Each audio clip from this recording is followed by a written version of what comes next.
Hey my loves Jincy அப்படின்ற கன்னியாஸ்திரி college final year படிச்சிட்டு இருக்காங்க. சர்ச்சோட கட்டுப்பாட்டில் ஹாஸ்டல்ல தங்கி தான் படிச்சிட்டு இருக்காங்க. ஜின்சியோட நடவடிக்கை எல்லாமே மர்மமா இருக்குதுங்க. குறிப்பா கரப்பாம்பூச்சி ஏதாவது பார்த்தாங்கன்னு வைங்களேன், அதை எடுத்து வாயில போட்டு நறுக்கு நறுக்குன்னு மெல்ல ஆரம்பிச்சிடுறாங்க. ஆனாலும் ஜின்சி ஒருத்த உண்மையா காதலிக்க ஆரம்பிக்கிறாங்க. ஜின்சியோட வாழ்க்கையில இருக்கக்கூடிய மர்மம் என்ன, ப்ராப்ளம் என்ன, அதை எல்லாத்தையும் தெரிஞ்சுக்கிட்டு சால்வ் பண்ணி ஜின்சியை காப்பாற்றணும்னு நினைக்கிறான். ஆனா ஏன்டா காப்பாற்றணும்னு நினைச்சோம் அப்படின்னு யோசிக்கிற மாதிரி அவனுக்கு ஒரு அதிர்ச்சி காத்துக்கிட்டு இருக்குங்க. இன்னைக்கு நம்ம பார்க்க போற படம் என்னன்னா 2021 வெளியான கூரா அப்படின்ற மலையாள படத்தை பத்தி தான் பார்க்க போறோம். இந்த படம் ஒரு மிஸ்ட்ரி த்ரில்லருங்க. இந்த வீடியோவை பார்த்து முடிச்சுட்டு இந்த படத்தை பத்தின உங்களோட கருத்துக்களை கமெண்ட் செக்ஷன்ல சொல்லுங்க. பாசிட்டிவோ நெகட்டிவோ கமெண்ட் செக்ஷன்ல சொல்லுங்க, நம்ம இன்டராக்ட் பண்ணலாம். ஸ்ட்ரைட்டா வீடியோக்குள்ள போயிடலாம். நீங்க பார்த்துட்டு இருக்கிறது சரண் என்டர்டைன்மெண்ட், நான் தான் சரண். வாங்க வீடியோக்குள்ள போகலாம். படத்தோட ஸ்டார்டிங் சீன்ல வர்திக் அப்படின்ற ஒரு பையனை காட்டுறாங்க. இவன் கிளாஸை கவனிக்கல அப்படின்னு டீச்சர் வெளியே அனுப்பிச்சிடுறாங்க. வெளியே வந்தவன் பேகும் எடுத்துக்கிறேன் அப்படின்னு சொல்லிட்டு பேக்குள்ள இருக்கக்கூடிய ஹெட்ஃபோன்ஸை மாட்டிக்கிட்டு அப்படியே கதவுக்கிட்டே உட்காந்துக்கிட்டு இருக்கான். அந்த வழியா வந்த டீச்சர் இங்க என்னடா பண்ணிட்டு இருக்க அப்படின்னு ஹெட்ஃபோன்ஸை வாங்கி என்ன பாட்டு கேட்டுக்கிட்டு இருக்க அப்படின்னு கேட்க, நானே உருவாக்கின பாட்டு சார் அப்படின்னு இவன் சொல்றான். ரொம்ப ப்ரொஃபஷனலா இருக்கு, பொய் சொல்லாத அப்படிங்கும் போது உண்மைதான் சார், இது நானே உருவாக்குனது அப்படின்னு சொல்ல, சரி நீ எங்க இருந்து வந்திருக்க அப்படின்னு கேட்க, நான் கேரளால இருந்து வந்திருக்கேன் சார் அப்படின்னு இவன் சொல்றான். ஆக்சுவலா இந்த காலேஜ் சென்னையில இருந்துட்டு இருக்குங்க. அதிகமா மலையாளிஸ் கோயம்புத்தூர்ல இருக்கக்கூடிய காலேஜஸை தேர்ந்தெடுப்பாங்க. நீ என்ன சென்னை தான் வேணும்னு வந்திருக்க, என்ன விஷயம் அப்படின்னு கேட்க, எனக்கு மியூசிக் மேல தான் சார் இன்ட்ரெஸ்ட். ஸோ இங்க மியூசிக் ஆப்பர்ச்சுனிட்டிஸ் எல்லாம் நிறைய இருக்கு, அதனால தான் நான் சென்னை வேணும் அப்படின்னு கேட்டு வந்திருக்கேன் அப்படின்ற மாதிரி இவன் சொல்லிக்கிட்டு இருக்கான். சரி சும்மா வெளியே உட்காராம லைப்ரரியில போய் ஏதாவது புக் எடுத்து வச்சு படி அப்படின்னு சொல்லி இவர் சொல்லிட்டு அங்கிருந்து கிளம்பிடுறாரு. இவனும் அப்படியே லைப்ரரிக்குள்ள போறான். அங்க ஒரு பொண்ணு ஒரு புக்கை தேடிக்கிட்டு இருக்கா. அந்த பொண்ணுக்கு ஹெல்ப் பண்றேன் அப்படின்னு சொல்லிட்டு இவன் ஃப்ளர்ட் பண்ணிக்கிட்டு இருக்கான். டக்குன்னு அந்த பொண்ணு அங்கிருந்து நகர்ந்து போயிருது. உடனே அந்த பொண்ணு கிட்ட பேசலாம் அப்படின்னு சொல்லிட்டு இவன் பின்னாடியே போறான். போகும்போது அந்த இடத்துல ஒரு விசித்திரமான விஷயத்தை பார்த்து மிரண்டு போயிடுறான். ஒரு கன்னியாஸ்திரி அப்படியே உட்காந்துக்கிட்டு அங்க ஊறிக்கிட்டு இருக்கிற கரப்பாம்பூச்சியை எடுத்து நறுக்கு நறுக்குன்னு மின்னுக்கிட்டு இருக்கிறாங்க. அதை பார்த்து இவன் மிரண்டு போயிடுறான். ஏமா என்னமா பண்ணிக்கிட்டு இருக்க அப்படின்னு சொல்லி இவன் கேட்க, உடனே அந்த கன்னியாஸ்திரி அந்த இடத்துல இருந்து நடைய பிடிச்சிடுறாங்க. இவன் பின்னாடியே அவங்கள கூப்பிட்டுட்டே வந்துகிட்டு இருக்கிறான். உடனே லைப்ரரி மாஸ்டர் டென்ஷன் ஆயிடுறாரு. இது என்ன இடம் நினைச்சுக்கிட்டு இருக்க, சைலண்டா இருக்க வேண்டிய இடத்துல சத்தம் போட்டுக்கிட்டு இருக்க, வெளியே போ அப்படின்னு சொல்லி திட்டி விட்டுறாரு. வர்திக் சென்னையில ஒரு ஃபேமிலி கூட பேயிங் கெஸ்டா வந்து தங்கி இருக்கான். அந்த ஃபேமிலியில இருக்கக்கூடிய சின்ன பொண்ணு வந்து யூடியூப் vlogger போல அவங்க சப்பாத்தி சுடுவது எப்படி அப்படின்னு சொல்லிட்டு வீடியோ எல்லாம் மேக் பண்ணிட்டு இருக்காங்க. அவங்க அம்மா வீடியோ எடுக்கிறாங்க, அந்த பொண்ணு சமைக்குதுங்க. சமைச்சு முடிச்சதுக்கு அப்புறம் அந்த பொண்ணு, அந்த பொண்ணோட அப்பா, அதுக்கப்புறம் வர்திக் 3 பேர் ஒண்ணா உட்காந்து சாப்பிட்டுக்கிட்டு இருக்காங்க. அப்ப அந்த பொண்ணோட அப்பா சொல்றாரு, உங்க அம்மா ரொம்ப சோம்பேறி, யூடியூப் vlog எடுக்கிறேன்ற பேர்ல உன்னை வேலை வாங்கிட்டு இருக்கா, நீ பிறக்கிறதுக்கு முன்னாடி என்னைய வேலை வாங்கிட்டு இருந்தா, இப்போ உன்ன வேலை வாங்கிட்டு இருக்கா, கேஸ் போட்டு உள்ள தள்ளிடலாமா அப்படின்னு விளையாட்டுக்கு பேசிக்கிட்டு இருக்காங்க. அதுக்கப்புறம் எல்லாரும் தூங்கினதுக்கு அப்புறம் வர்திக் பாட்டுக்கு மியூசிக் எல்லாம் கிரியேட் பண்ண ஆரம்பிக்கிறான். ஸோ அந்த வீட்டில் ஒருத்தனா தாங்க வர்திக் இருந்துகிட்டு இருக்கான். அடுத்த நாள் பார்த்தீங்கன்னா காலேஜில் வந்து தூங்கி வளைஞ்சிக்கிட்டு இருக்கான். ஏன்னா ராத்திரி பூரா இவன் மியூசிக்கை ப்ராக்டிஸ் பண்ணிட்டு இருந்தான் இல்லையா. இவனோட கவனம் எல்லாமே மியூசிக் மேலே தாங்க இருக்குது, படிப்பில் இல்லை. இவனை மாதிரியே மியூசிக் இன்ட்ரெஸ்டோட பசங்க பொண்ணுங்கெல்லாம் இந்த காலேஜில் இருப்பாங்க இல்லையா, அவங்க கூட இவன் போய் சேர்ந்துக்கிறான். காலேஜை முடிச்சுட்டு ஈவினிங் டைமில் இல்லை கிடைக்கிற பிரேக் டைம்லலாம் வந்து மியூசிக்கை ப்ராக்டிஸ் பண்ண ஆரம்பிக்கிறாங்க. எல்லாரும் ஒன்னா சேர்ந்து பாட்டெல்லாம் பாடி மியூசிக் வாசிச்சு இவங்களுடைய ஸ்கில்ஸ் எல்லாம் வளர்த்துக்கிட்டு இருக்காங்க. 7 மணிக்கு மேல கேம்பஸ்குள்ள யாருமே இருக்கக்கூடாது அப்படின்னு கல்லூரி நிர்வாகம் ஒரு ரூல்ஸை போட்டிருக்கு. இவங்க மியூசிக்கை ப்ராக்டிஸ் பண்றேன் அப்படின்ற பேர்ல 7:30 மணி வரைக்கும் உட்காந்துக்கிட்டு இருக்காங்க. செக்யூரிட்டி இதுக்கு மேலலாம் அலோவ் பண்ண முடியாது, எனக்கு தான் ப்ராப்ளம் வரும், நீங்க கிளம்புங்க அப்படின்னு சொல்லிட்டு எல்லாருமே விரட்டி அடிச்சுக்கிட்டு இருக்காரு. இந்த மியூசிக் எக்யூப்மெண்ட்ஸ் எல்லாம் பேக் பண்ணிட்டு இந்த பசங்க கிளம்புறாங்க. நீ எப்படி வர்திக்கு வர, நாங்களாம் வண்டியில போறோம் அப்படின்னு சொல்ல, இல்ல நீங்க போங்க பின்னாடி தான் நான் பாத்துக்கிறேன் அப்படின்னு சொல்லிட்டு நடந்து போக ஆரம்பிக்கிறான். அப்போ பார்த்தீங்கன்னா ஃபுட்பால் கிரவுண்டில் ஒரு பொண்ணு மட்டும் தனியாக விளையாடிக்கிட்டு இருக்கா. அந்த பொண்ணு வேற யாரும் கிடையாது, ஜின்சி தான். நம்ம பார்த்தோம் இல்லையா கன்னியாஸ்திரி, கரப்பாம்பூச்சி கூட சாப்பிட்டாங்களே அவங்க தான். இந்த கரப்பாம்பூச்சி இங்கே என்ன பண்ணிக்கிட்டு இருக்கு அப்படின்னு சொல்லிட்டு நேராக கிட்ட போய் பேசலான்ட்டு வந்தா ஜின்சி உடனே அந்த இடத்துல இருந்து கிளம்ப ஆரம்பிக்கிறாங்க. இவனும் துரத்திக்கிட்டே வந்துகிட்டு இருக்கான். ஒரு கட்டத்துக்கு மேலே ஜின்சி கிட்ட, உனக்கு என்ன பைத்தியமா, லைப்ரரியில் உட்காந்து கரப்பாம்பூச்சி சாப்பிட்டுக்கிட்டு இருக்க, கூப்பிட கூப்பிட நிற்காம போற, அது மட்டும் இல்லாமல் இப்போ தனியாக விளையாடிட்டு இருக்க, உனக்கு ஏதாவது ப்ராப்ளமா அப்படின்னு கேட்க, அது உனக்கு தேவையில்லாத விஷயம் அப்படின்ட்டு ஜின்சி அங்கிருந்து கிளம்புறாங்க. ஃபுட்பால் தனியாக தான் விளையாடுவியா, என் கூட சேர்ந்து விளையாட மாட்டியா அப்படின்ற மாதிரி அவன் விளையாடுறதுக்கு கூப்பிடுறான். உடனே ஜின்சி பார்த்தீங்கன்னா வர்திக் கூட சேர்ந்து விளையாட ஆரம்பிக்கிறாங்க. ஆனால் ஜின்சி கிட்ட இருந்து வர்திக்னால பாலை வாங்கவே முடியலங்க. பயங்கரமா திரும்ப திரும்ப கோல் போட்டுக்கிட்டே இருக்கிறாங்க. இவன் அப்படியே டென்ஷனாகி பார்த்துக்கிட்டு இருக்கான். நம்ம ஜின்சியை பற்றி சொல்லணும் அப்படின்னா பக்கத்தில் இருக்கக்கூடிய ஒரு சர்ச்சில் தாங்க இவங்க நன்னா இருந்துட்டு இருக்காங்க. ஸோ சர்ச்சோட கட்டுப்பாட்டில் இருக்கக்கூடிய ஒரு ஹாஸ்டலில் தங்கி தான் இந்த காலேஜில் ஃபைனல் இயர் படிச்சுக்கிட்டு இருக்காங்க. அதாவது நம்ம வர்திக்கோடைய சீனியர் தாங்க ஜின்சி. ஸோ இப்போ அந்த சர்ச்சில் எல்லாரும் ஒன்றா உட்காந்து சாப்பிட்றாங்க. அங்கே நம்ம ஜின்சி மாதிரியே நிறைய கன்னியாஸ்திரிங்களா இருந்துகிட்டு இருக்காங்க. மற்ற கன்னியாஸ்திரிங்க மாதிரி ஜின்சி கிடையாதுங்க. ஜின்சியோட நடவடிக்கை எல்லாமே விசித்திரமா இருக்குது. மோஸ்ட்லி இவ தனியா தான் இருந்துகிட்டு இருக்கா. அடுத்த நாள் நம்ம வர்திக்கு கிரவுண்ட்ல உட்காந்துக்கிட்டு இருக்கும்போதே தூரத்துல ஜின்சி புக் எடுத்துட்டு நடந்து வரதை இவன் பாக்குறான். வர்திக்கு ஜின்சியை ரொம்ப பிடிச்சு போயிருதுங்க. அதுக்கப்புறம் இந்த காலேஜ்ல நடந்த எலெக்ஷன்ல ஒருத்தன் ஜெயிச்சிடறான். அதனால இந்த காலேஜ்ல இருக்கக்கூடிய எல்லாருமே செலிப்ரேஷன்ல ஈடுபட்டு இருக்காங்க. ட்ரம்ஸ் எல்லாம் அடிச்சிட்டு இருக்காங்க. நிறைய பேர் வேடிக்கை பாக்குறாங்க, நிறைய பேர் டான்ஸ் ஆடுறாங்க. அந்த கூட்டத்துல நம்ம வர்திக்கும் டான்ஸ் ஆடிக்கிட்டு இருக்கான். அப்ப மாடியில இந்த ஜென்சி நின்று வேடிக்கை பார்த்துக்கிட்டு பண்ணிக்கிட்டு இருக்காங்க. அவங்களுடைய கால் வந்து ஸ்டெடியாவே இல்லைங்க. டான்ஸ் ஆடுறதுக்கு ட்ரை பண்ணிக்கிட்டு இருக்கு. பட் இவங்கனால பப்ளிக்காலாம் டான்ஸ் ஆட முடியாது இல்லையா? ஏன்னா இவங்க ஒரு கன்னியாஸ்திரி.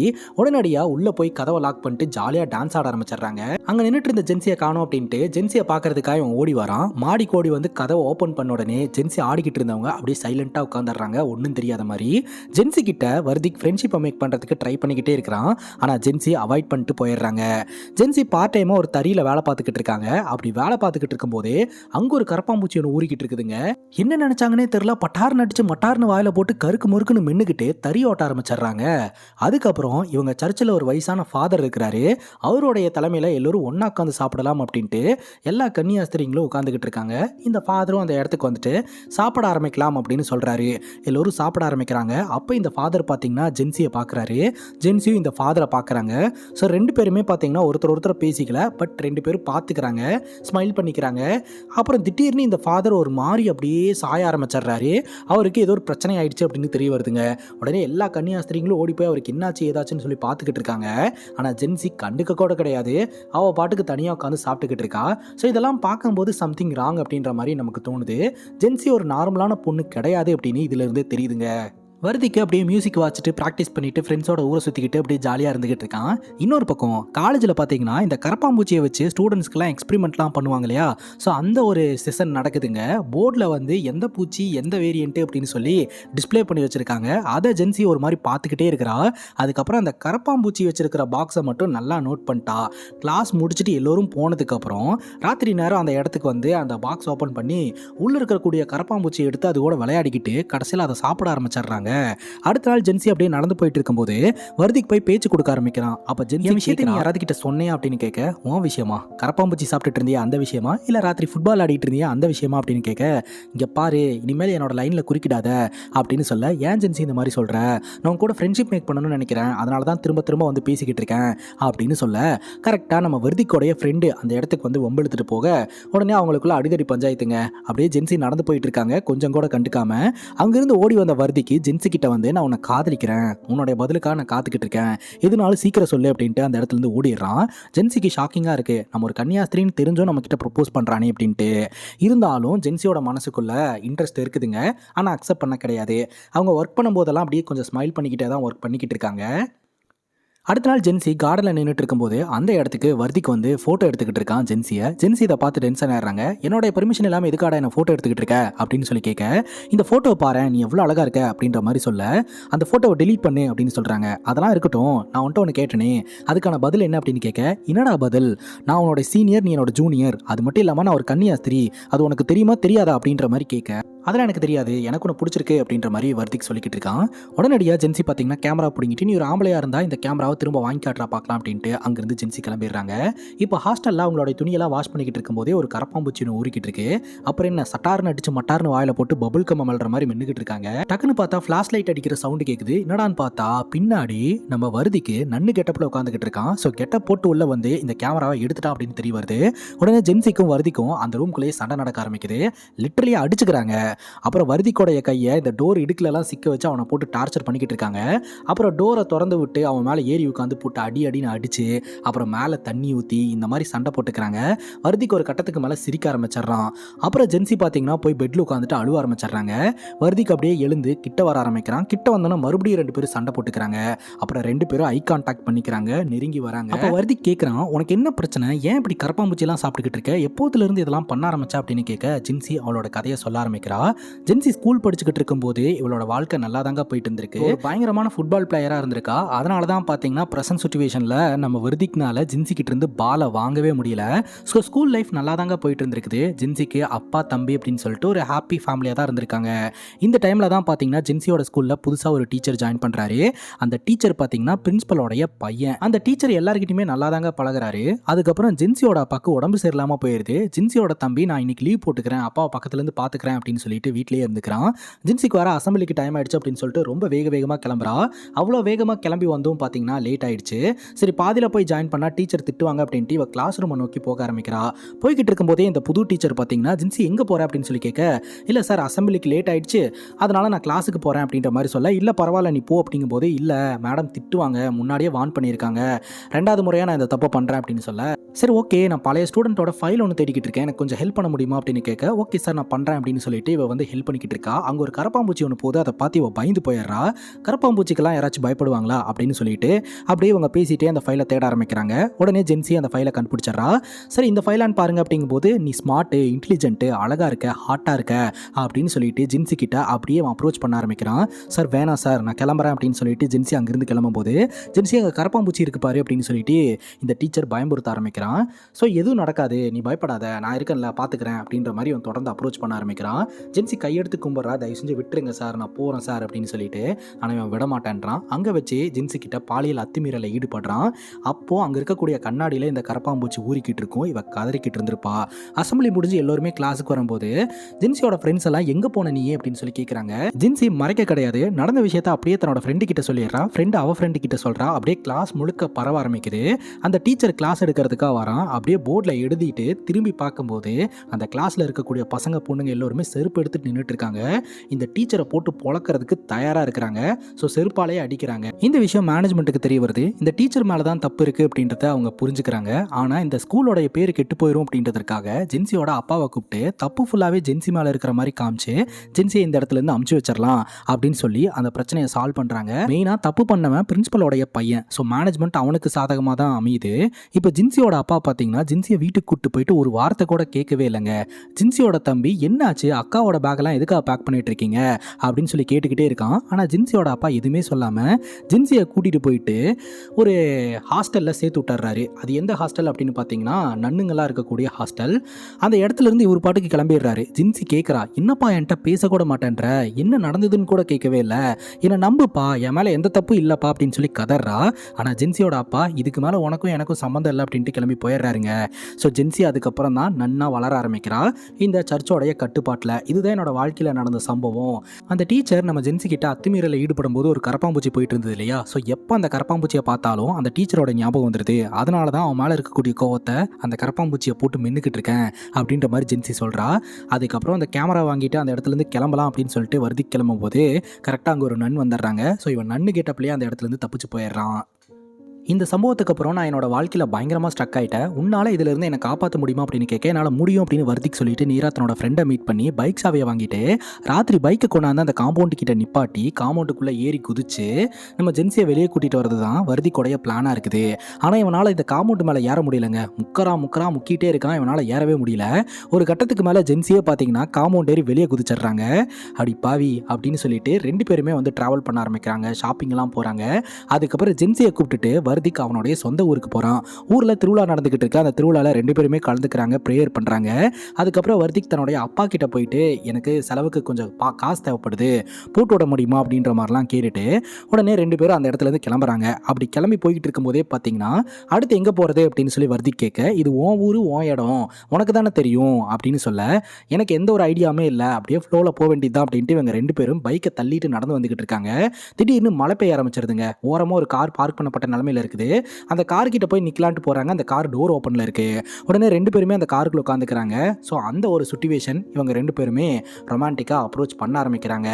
அங்க கட் பண்ணா இந்த காலேஜ் மேனேஜ்மெண்ட்ல ஜின்சி மற்றும் வர்திக் 2 பேருமே காணாம போயிட்டாங்க அப்படின்னு சொல்லி கம்ப்ளைண்ட் பண்றாங்க. ஜின்சி மற்றும் வர்திக்கு 2 பேருமே பார்த்தீங்கன்னா வேறு டிபார்ட்மெண்ட்டுங்க. சம்மந்தமே இல்லாத ஆட்கள். அவன் ஜூனியரு, இவ சீனியரு. அது மட்டும் இல்லாமல் இவ கன்னியாஸ்திரி. ஸோ 2 பேருமே ஒரே டைமில் காணாமல் போயிருக்காங்க. எங்களுக்கு ஒன்றும் புரியலை, கொஞ்சம் கண்டுபிடிச்சி கொடுங்க அப்படின்னு சொல்ல இந்த இன்வெஸ்டிகேஷன் ஆஃபீஸர் ஜின்சியை பற்றி கொஞ்சம் கொஞ்சமாக விசாரணை பண்ண ஆரம்பிக்கிறாருங்க. இவங்க 2 பேர்த்துக்குள்ளே ஏதாவது ரிலேஷன்ஷிப் இருந்ததா, ஃப்ரெண்ட்ஷிப், லவ் அந்த மாதிரி அப்படின்னு கேட்க, அந்த மாதிரிலாம் இருக்கிறதுக்கு வாய்ப்பே கிடையாது. ஏன்னா இவ ஒரு கன்னியாஸ்திரி, அவன் ஜூனியர் பையன், எப்படி வந்து அவங்க 2 பேர்த்துக்கு ரிலேஷன்ஷிப் இருக்கும் அப்படின்ற மாதிரி அவங்க சொல்லிக்கிட்டு இருக்காங்க. இன்னொரு பக்கம் ஜென்சி மற்றும் வர்திக் 2 பேருமே ஒரு காட்டுக்குள்ளே போகிறாங்க. ஸோ காட்டுக்குள்ளே பார்த்தீங்கன்னா ஜென்சி அப்படியே ஓடிக்கிட்டே இருக்கா, வர்திக் அப்படியே துரத்திக்கிட்டே வந்துக்கிட்டு இருக்க. ஒரு கட்டத்துக்கு மேலே நம்ம ஜென்சி நின்றுறாங்க. வர்திக் பார்த்தீங்கன்னா அப்படியே ரொமான்டிக்கலாக அப்ரோச் பண்ணிட்டு கிஸ் பண்ணுறதுக்காக வராருங்க. அப்போ பட்டுன்னு ஜென்சி ஏதோ ஒரு விஷயத்தை பார்க்குறாங்க. என்னன்னு பார்த்தா பின்னாடி ஒரு மரங்க. அந்த மரத்தில் ஃபுல்லாக கரப்பாம்பூச்சி உருக்கிட்டு இருக்குது. உடனடியாக ஜென்சி போய் அந்த கரப்பாம்பூச்சியை பிடிச்சி நறுக்குன்னு மெல்ல ஆரம்பிச்சிடுறாங்க. மென்னுட்டு இப்போ வா கிஸ் பண்ணலாம் அப்படின்னு சொல்லி கூப்பிடுறாங்க. வர்திக் பயந்து ஓட ஆரம்பிச்சிடுறான். என்னடி பண்ணிக்கிட்டு இருக்க அப்படின்னு சொல்லிட்டு. ஆனால் ஜென்சி விடுற மாதிரி இல்லை, தொடர்ந்து வர்திக்கை துரத்திட்டே வந்துகிட்டு இருக்காங்க கிஸ் பண்ணுறதுக்காக. இப்படி இவங்க 2 பேரும் காட்டுக்குள்ள ஓடிக்கிட்டு இருக்க அங்க இருக்கக்கூடிய புதக்குழிக்குள்ள பட்டுன்னு ஜென்சி கீழே விழுந்துடுறா. அவளுடைய தலை மட்டும்தான் தெரியுது. ஜென்சி அப்படியே கதறா வர்தி கிட்ட காப்பாத்துன்னு சொல்றான். இவன் கொஞ்ச நேரம் ஜென்சி கிட்ட விளையாட்டு காமிச்சிட்டு அதுக்கப்புறம் ஜென்சியை அந்த புதக்குழிக்குள்ள இருந்து காப்பாத்துறதுக்கு முயற்சி பண்றான். இன்னொரு பக்கம் இந்த இன்வெஸ்டிகேஷன் ஆஃபீஸரு ஜென்சியோட ஹிஸ்டரியை பத்தி தெரிஞ்சுக்கலாம் அப்படின்ட்டு இந்த சர்ச்சில் ரொம்ப வருஷமா இருக்கக்கூடிய ஒரு மதரை மீட் பண்றதுக்காக போறாங்க. அவங்க தான் ஜென்சியை வளர்த்ததா வந்து சொல்றாங்க. அவங்க கிட்ட போயிட்டு ஜென்சியை பத்தி கேட்கும்போது அவளை நான் 4 வயசுல இருந்து வளர்த்துக்கிட்டு இருக்கேன் அப்படின்னு சொல்றாங்க. 4 வயசா? அவளுக்கு அப்பாவும் தம்பியும் இருந்த மாதிரி ஒரு பிரச்சனை காரணமா இங்க வந்த மாதிரியும் நான் கேள்விப்பட்டனே அப்படிங்கும்போது அதெல்லாம் போய் ஜென்சி வந்து இந்தியனே கிடையாது. ஜென்சி வந்து ஒரு ஸ்பெயின் நாட்டுக்காரி. 4 வயசா இருக்கும்போது சர்ச் ஃபாதர் தான் கொண்டாந்து இங்க கொடுத்துட்டு போனாரு. ஸோ அவர் தான் வந்து அப்பப்போ கேர் பண்ணிக்கிட்டு இருப்பாரு. நாங்கள் எல்லோருமே வந்து அந்த குழந்தை யாரோடையதுன்னு கேட்போம். அவர் சொன்னதே கிடையாது. மேபி அது அவரோட குழந்தையா இருக்கலாம் அப்படின்னு நாங்களே அசியூம் பண்ணிட்டு அந்த குழந்தைய வளர்க்க ஆரம்பிச்சோம். ஸோ 4 வயசுல இருந்து ஜென்சி எங்க கிட்ட தான் வளர்ந்துகிட்டு இருக்கா. அவளுக்கு ஃபேமிலின்னு யாருமே கிடையாது. அவளுடைய நேஷனாலிட்டி கூட ஸ்பெயின் தான், அவள் இந்தியன் கிடையாது அப்படின்ற மாதிரியான ஒரு அதிர்ச்சியை தூக்கி போடுறாங்க. அப்போ வர்திக்கிட்ட ஜென்சி எதற்காக இந்த கதையை சொன்னா அப்படின்ற ஒரு கேள்வி வருது. இன்னொரு பக்கம் நம்ம ஜென்சியை பார்த்தீங்கன்னா நம்ம வர்தி காப்பாற்றிட்டார் இல்லையா, வர்திக்கை வந்து அந்த புதக்குழிக்குள்ள ஜென்சி தள்ளி விட்டுறாங்க. இப்போ இவனுடைய தலை மட்டும் அங்கே இருக்குது. உடனடியாக ஜென்சி நான் அந்த இடத்துல இருந்து கிளம்புறாங்க. எங்கே போகிற அப்படின்னு சொல்லி கேட்க கொஞ்சம் தூரம் போயிட்டு அப்படியே டான்ஸ் ஆட ஆரம்பிக்கிறாங்க. பரவாயில்லையே நல்லா இருக்கு அப்படின்னு சொல்லிட்டு என்ஜாய் பண்ண ஆரம்பிக்கிறான். அப்படி இவன் என்ஜாய் பண்ணிக்கிட்டு இருக்கும்போதே ஜென்சி அங்கிருந்து ஒரு கல்லை தட்டி விடுறாங்க. அந்த கல்லு பறந்து வந்து இந்த வர்திக்கோடைய தலையிலேயே அடிக்குதுங்க. வர்திக்னால அசை முடியல. வர்திக்கோட தலையிலிருந்து ரத்தம் வந்துகிட்டு இருக்கு. அழுவ ஆரம்பிக்கிறான். உடனே ஜென்சி ஓடி வந்து என்ன மன்னிச்சுக்க சாரி அப்படின்னு சொல்லிட்டு அப்படியே ரொம்ப எமோஷனலா அட்டாச்மெண்ட்டை காட்டுறாங்க. அதுக்கப்புறம் வர்திக் வந்து என்னை வெளியே எடுத்து விடு, நான் வெளியே வரணும்னு நினைக்கிறேன் அப்படின்ற மாதிரி சொல்ல ஐம் சாரி அப்படின்னு சொல்லிட்டு சுற்றி இருக்கக்கூடிய மண்ணெல்லாம் வந்து இந்த ஜென்சி குட்டு பண்ண ஆரம்பிக்கிறாங்க. லிட்டரலி அவனோட தலையவும் மூடுறதுக்கு ஜென்சி முயற்சி பண்ணிக்கிட்டு இருக்காங்க. அந்த ஒரு நொடி தாங்க நமக்கு புரிய வருது ஜென்சி ஒரு சைக்கோ அப்படின்னு சொல்லிட்டு. உடனே அந்த இடத்துலயே வர்திக்க புதைச்சு சாவடிச்சிடுறாங்க. இப்போ உண்மையிலேயே ஜென்சி யாரு அப்படின்ற கதையை நம்ம கிட்ட காட்ட ஆரம்பிக்கிறாங்க. ஸ்பெயின் நாட்டில் ஒரு தம்பதிக்கு பிறந்த குழந்தை தாங்க ஜென்சி. ஜென்சியோட அப்பா எந்த வேலை வெட்டிக்குமே போறது கிடையாது. அதனால வருமானம் இல்லை. ஸோ அவங்க வீட்டில் பார்த்தீங்கன்னா இந்த பசி வந்து ஆட்டி படைச்சிக்கிட்டு இருந்திருக்கு. இந்த ஜென்சியோட அம்மா பார்த்தீங்கன்னா தயவு செஞ்சு ஏதாவது வேலை வெட்டிக்கு போங்க, பணத்தை ஏர்ன் பண்ணி கொடுங்க, நம்ம பொறுத்துக்கலாம், நம்ம குழந்தை பசியால் வாடி இருக்கு அப்படின்னு சொல்ல உடனே ஜென்சியோட அப்பா பார்த்தீங்கன்னா ஜென்சியோட அம்மாவை அடிச்சே கொலை பண்ணிட்டாருங்க. கொலை பண்ணது மட்டும் இல்லாமல் ஜென்சியோட அம்மா உட்கார வச்சு ஃபோட்டோ ஷூட்லாம் பண்ண ஆரம்பிச்சிருந்துருக்காரு. இந்த டெட் பாடி அழுக ஆரம்பிக்கும் போது கரப்பாம்பூச்சியெல்லாம் வரும் இல்லையா, இந்த பொண்ணு பசியால் வாடி கதறிக்கிட்டு இருக்குது. அதில் ஒரு கரப்பாம்பூச்சியை பிடிச்சி ஜென்சியை ஃபோர்ஸ் பண்ணி சாப்பிட வச்சிருக்கான் ஜென்சியோட அப்பங்காரன். ஸோ அப்படி தான் பார்த்தீங்கன்னா ஜென்சிக்கு இந்த கரப்பாம்பூச்சி சாப்பிட்ற பழக்கமெல்லாம் வந்திருக்கு அப்படின்றது தெரிய வருது. அதுக்கப்புறம் தான் எப்படியோ இந்த ஜென்சி இந்த சர்ச் ஃபாதர் கையில் கிடச்சிருக்கலாம். சர்ச் ஃபாதர் இந்தியாவுக்கு கூட்டிகிட்டு வந்து இந்த ஆர்ஃபனேஜில் சேர்த்து விட்டு நன்னாவே வளர்க்க ஆரம்பிச்சிருந்திருக்காங்க அப்படின்றது நமக்கு இதுல இருந்து தெரிய வருது. வர்திக்கோட கதையை முடிச்சுட்டு இப்போ வேற ஒரு ஊருக்கு தப்பிச்சு போயிடுறாங்க. அங்க பாத்தீங்கன்னா கடற்கரை பக்கத்துல அப்படியே கரப்பாம்பூச்சியை பிடிச்சி மின்னுக்கிட்டே நடந்து போயிட்டு இருக்கா. அங்க ஒரு போட்டோகிராஃபர் போட்டோ எடுத்துக்கிட்டு இருக்காரு. அப்ப ஜென்சியை யதார்த்தமா போட்டோ எடுத்துறாரு. போட்டோவை அப்படியே ஜூம் பண்ணி பார்த்துட்டு அப்படியே ஜென்சி கிட்ட போய் பேசலாம் அப்படின்னு பேச்சு கொடுக்க ஆரம்பிக்கிறாரு. ஜென்சி ஆரம்பத்துல வர்திக்கு எப்படி அவாய்ட் பண்ணிட்டு போனாங்களோ அந்த மாதிரி அவாய்ட் பண்ணிட்டு போறதுக்கு தான் பாக்குறாங்க. அப்போ அந்த போட்டோகிராஃபர் என்கிட்ட பபுள் கம் இருக்கு சாப்பிட்றீங்களா அப்படின்னு சொல்லிட்டு மறுபடியும் ஃப்ரெண்ட்ஷிப் மேக் பண்றதுக்கு முயற்சி பண்றாரு. ஜென்சி அப்படியே திரும்பி பார்க்குறாங்க. அங்கே கட் பண்ணால் இந்த சர்ச் ஃபாதர் இருக்கிறார் இல்லையா, அவர் வந்து திடீர்னு உடம்பு சரியில்லாமல் அப்படியே விழுந்து இறந்து போனார் இல்லையா, சர்ச் ஃபாதரை பிளான் பண்ணி போட்டு தள்ளினது ஜென்சி தாங்க. ஸோ ஜென்சி கூட யாரெல்லாம் அட்டாச்மெண்ட்டோடு இருந்துட்டு இருக்காங்களோ அவங்களையெல்லாம் இவ கொலை பண்ணுறா அப்படின்றது இதுலேருந்து தெரிய வருது. ஏன்னா ஜென்சி ஒரு சைக்கோவாக வளம் வந்துக்கிட்டு இருக்கா. ஸோ இப்போ ஒருத்தன் வந்து புதுசாக பேசினான் இல்லையா, அவனுக்கு ஒரு பாயசத்தை போட போகிறாங்க அப்படின்னு நமக்கு இதிலிருந்தே தெரியுது. ஜென்சி ஒரு சைக்கோ அப்படின்ற மாதிரி காமிச்சு இந்த படத்தை முடிச்சிடுறாங்க. ஆனாலும் இந்த படத்தில் நிறைய கேள்விகள் இருக்குது. இந்த கேள்விகளுக்கான பதிலை செகண்ட் பார்ட்டில் வந்து சொல்ல போகிறதா இந்த படக்குழு சொல்லி தான் இந்த படத்தை கம்ப்ளீட் பண்ணுறாங்க. செகண்ட் பார்ட் வந்தது அப்படின்னா நான் எக்ஸ்பிளைன் பண்ணுறேன். இதே மாதிரி வேற ஒரு நல்ல வீடியோவில் வந்து சந்திக்கிறேன். Love you guys, take care and cheers.